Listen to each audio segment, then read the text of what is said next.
Olá, querido aluno, querido estudante, como você tá? Tudo bem?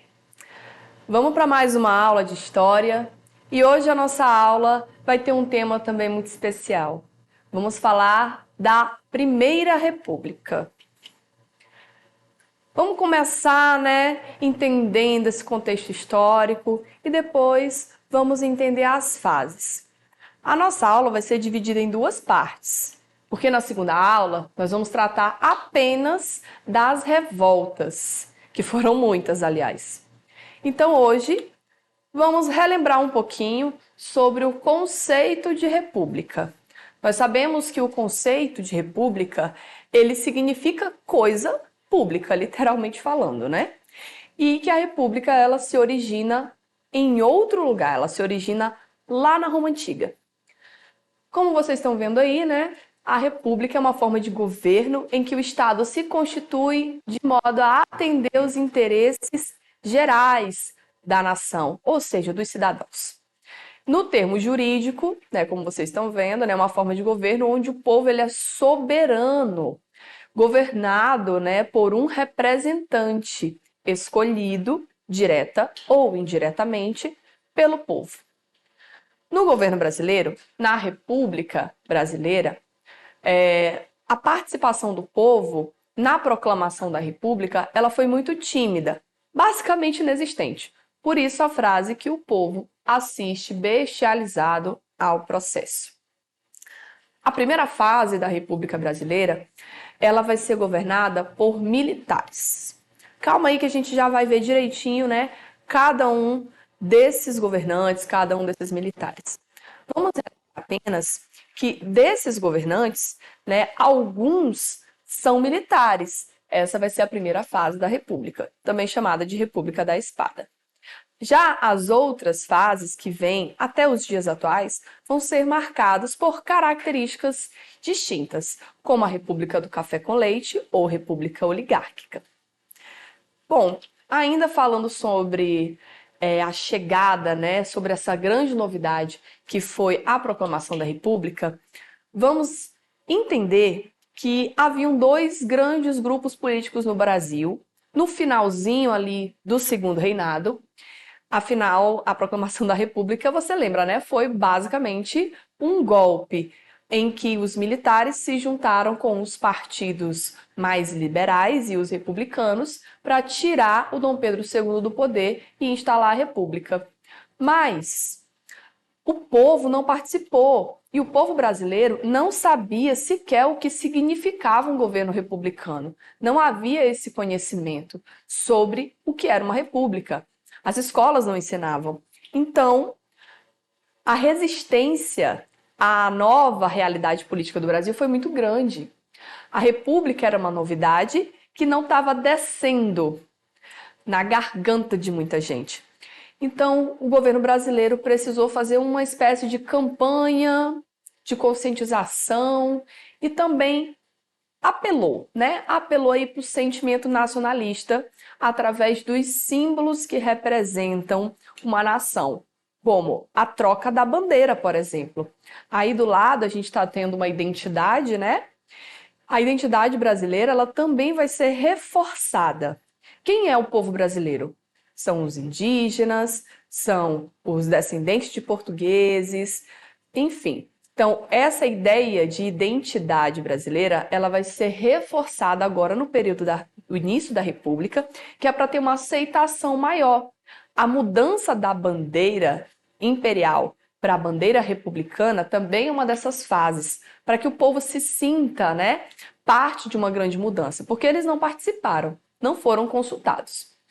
Aí na imagem central, vocês estão vendo, a República, a representação, dessa mulher, que é uma romana, que representa a República, é uma deusa. E ao lado dessa imagem, temos a imagem de Tiradentes. Por que essa imagem está aí? Porque o Tiradentes, a construção da imagem do Tiradentes como um herói nacional, como um mártir, ela aconteceu como uma forma de apelo desse governo recém-instalado para que o povo se sentisse representado, se sentisse membro dessa nova realidade. O Tiradentes, né, o Joaquim José da Silva Xavier, ele já havia falecido há mais de 100 anos. E por ser um jovem alferes da cavalaria e ter participado do processo da Inconfidência Mineira, ele foi condenado à morte e esquartejado. Detalhe, ele era o único que não pertencia à elite da época, por isso que ele acabou sendo o único também a ser morto, condenado à morte. Mais ninguém, porque os outros eram burgueses. Ninguém lembrava do Tiradentes até que a República veio. Então a galera foi lá, né, foi resgatar na história alguém que pudesse ser um herói, alguém que pudesse se tornar um símbolo da resistência para que o povo se identificasse com ele. E aí, como você deve ter observado bem essa imagem do Tiradentes, tem ali a presença de um crucifixo, né? E a imagem, a própria fisionomia, a feição e as características físicas dele remontam, né, a uma outra pessoa que era muito respeitada por todos. Essa imagem dele remonta à imagem de Jesus Cristo. Então ele foi aí associado a um mártir, para que a população pudesse aceitá-lo como seu herói. Basicamente para dizer assim, olha aí, ele morreu, né, para que nós tivéssemos o que hoje nós temos, que é a República. Então essa empatia, esse sentimento de pertencimento, ele foi forçado para a construção, né, dessa nova realidade, para que o povo aceitasse. E o sentimento de nacionalismo aflorasse na população brasileira. Não só isso, né, como você pode ver aí também no texto, mas o hino foi alterado, várias músicas, o próprio brasão brasileiro também foi alterado para que houvesse aí uma forçada, né, relação nacionalista. Bom, vamos ao que nos mais interessa agora, que são as fases, né, que é a República em si. Como você deve bem lembrar, a República ela foi proclamada em 1889, em 15 de novembro, inclusive feriadinho que todo mundo gosta. E em 1894 aconteceram as primeiras eleições presidenciais, que o povo não participou, mas aconteceram eleições, né? Então podemos dizer que foi democracia. Essa primeira fase se chama República dos Marechais, porque foi governada por 2 presidentes militares.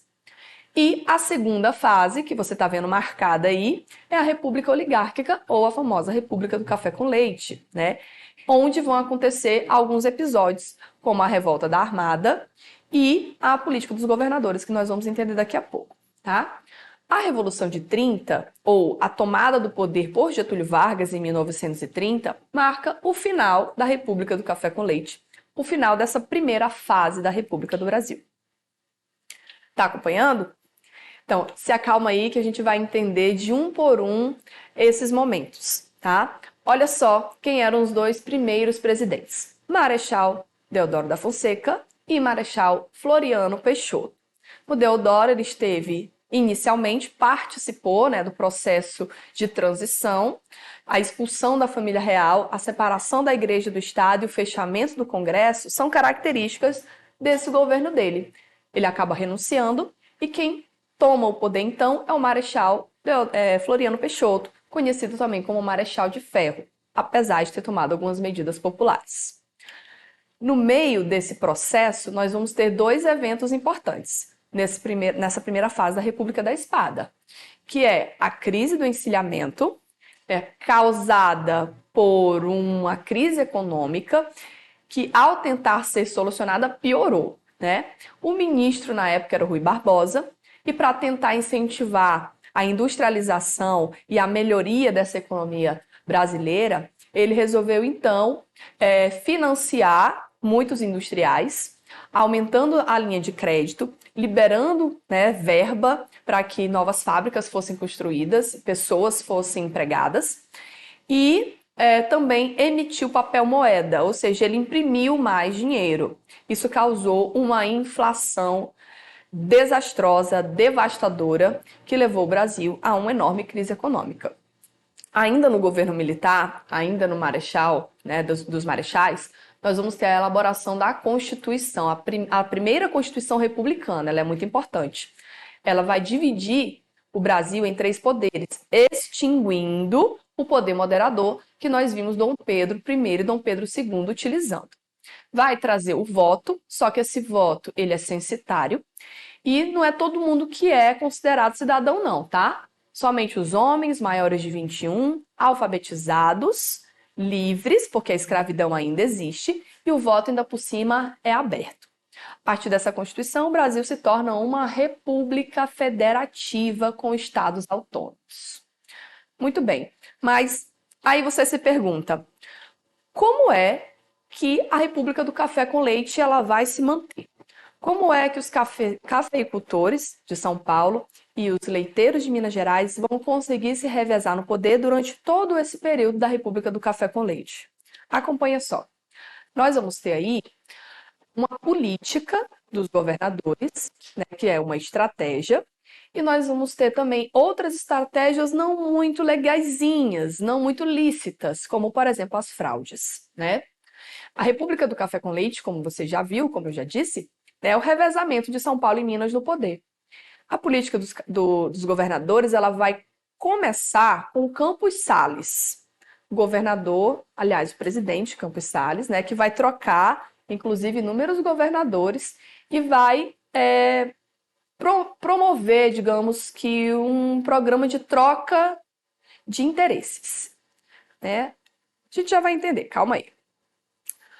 Muitos desses envolvidos na política dos governadores, eles eram também fazendeiros, proprietários, né, de fazendas e de escravos, e apoiavam pessoas que iriam se candidatar, né? E esses candidatos, futuros governantes, eles desejavam ter mais liberdade, porque nessa época, né, eu vou voltar um pouquinho para você ver de novo. Nessa época, os governadores eles não tinham tanta autonomia assim, não havia eleição direta para governador. Ele era indicado pelo presidente, né? Muitas das vezes, até isso mudar, era necessário ali rolar uma propina, uma troca de favor, né? Para que o governador tivesse um pouquinho de vantagens. E isso se chamava política dos governadores. Lembrando que governo oligárquico é um governo de minoria, né? Como está ali em cima, ou seja, um governo apenas dos proprietários rurais. Então, os coronéis, eles eram muito importantes também nesse processo aí de manutenção do poder entre os cafeicultores e os leiteiros. Mas vamos lembrar quem eram os coronéis. Eles eram autoridades locais que também eram proprietários de terra. Eles acabam ficando muito poderosos porque naquela época não existiam as polícias que existem hoje. Então, eles se tornam pequenas milícias, digamos assim. E isso existe desde a época das regências, né, com a criação da Guarda Nacional. Desde lá, os coronéis eles têm poder econômico e poder militar diante da população. Muitos das pessoas mais humildes, né, trabalhavam para esses coronéis em suas fazendas e uma boa parte da economia local também dependia deles, é por isso que eles tinham tanto poder, tá? Chamamos então de clientelismo, né, essa troca de favores de um eleitor, por exemplo, né, que deve favores ou que deve um emprego, que deve alguma coisa para esse candidato ou para esse coronel. O coronel, ele é responsável por captar os votos locais para os governadores ou para os presidentes. Além disso, nós temos as fraudes, né, como a eleição de bico de pena, que era fraudado ali na hora de escrever os números, né, da votação, e também as ameaças que eram feitas às pessoas, porque o voto ele era aberto. Então o eleitor ele estava condicionado a votar em quem mandavam, senão ele poderia sofrer retaliação. A economia do café, ela era mais promissora, por isso que os cafeicultores eles tinham tanto poder, tá, gente? Então o café era a base da economia e os paulistas, então, eles se achavam no direito de governar o Brasil, né, governar o país, porque eles eram os responsáveis por essa economia cafeeira. Tanto é que, durante o governo das oligarquias, foi assinado o Convênio de Taubaté, que era um acordo criado pelos paulistas para proteger a economia do café, em que, por meio de empréstimos, o governo brasileiro, quem estaria ali na hora, né, atuando, compraria o café que estava excedendo para que o valor do café não caísse e a economia cafeeira não declinasse. Basicamente, era para que eles não falissem, né? Para que eles não tivessem prejuízo, fazendo uso, então, da máquina pública, ou seja, do dinheiro público. Esse governo, gente, da República do Café com Leite, ele faz a gente entender como as elites tinham poder e como que era centralizado esse poder nas mãos desses grupos, tá? A elite mineira e a elite paulista vão se revezar até 1930. Vamos agora exercitar o que nós revisamos. Temos aqui uma questão de Enem, que está presente no nosso livro didático, lá na página 26, ela é a questão 138. Ela fala aí sobre a construção da identidade nacional, né, fundada na memória, né, e especialmente no ambiente escolar, um espaço para a disseminação de um imaginário popular herdado muitas vezes, né, e reelaborado pelos eventos e personagens importantes da nossa história.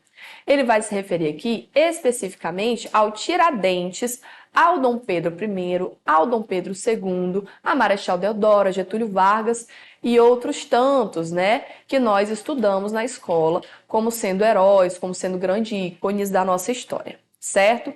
Então, aí nós vamos ter o comando da questão. A clássica representação da memória nacional está presente no ou na. Lembrando que a memória ela é construída coletivamente, né? Nós aprendemos na escola, nós aprendemos fora da escola também, quem são as pessoas e os eventos que ocorreram. Mesmo nós não estando lá, né? A gente não estando lá, a gente lembra desses eventos porque nós já lemos ou já ouvimos. Vamos lá. A memória nacional está presente em qual desses aspectos? Vamos pular para o gabarito? Letra C, o gabarito. Por quê? Aí depois a gente volta para as outras. A liderança dos militares no golpe republicano fez golpe sim, né? Porque o Dom Pedro II ele não foi consultado, a população não foi consultada, né? Os militares tomaram o poder e expulsaram a família real.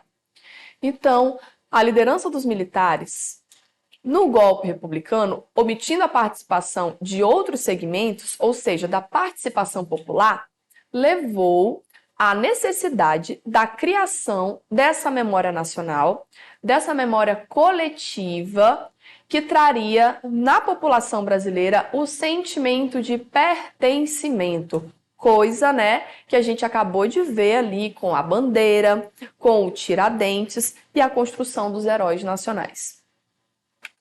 Vamos trabalhar com outra questãozinha? Essa daqui é uma questão de 2014 e ela fala, né, sobre o problema central a ser resolvido pelo novo regime, que no caso é a República, era a organização de um outro pacto de poder que pudesse substituir o arranjo imperial com grau suficiente de estabilidade. O próprio presidente Campos Salles resumiu claramente seu objetivo. É de lá, dos estados, que se governa a República, por cima das multidões que tumultuam as agitadas ruas da capital da União. A política dos estados é a política nacional. Lembrando que foi esse presidente Campos Salles, né, que assinou o acordo entre os governadores. Então, ele está se referindo a qual lugar, a qual estado? Ele está se referindo aos estados que têm uma maior lucratividade, ou seja, que tem uma maior produção e que sustentam a economia do país.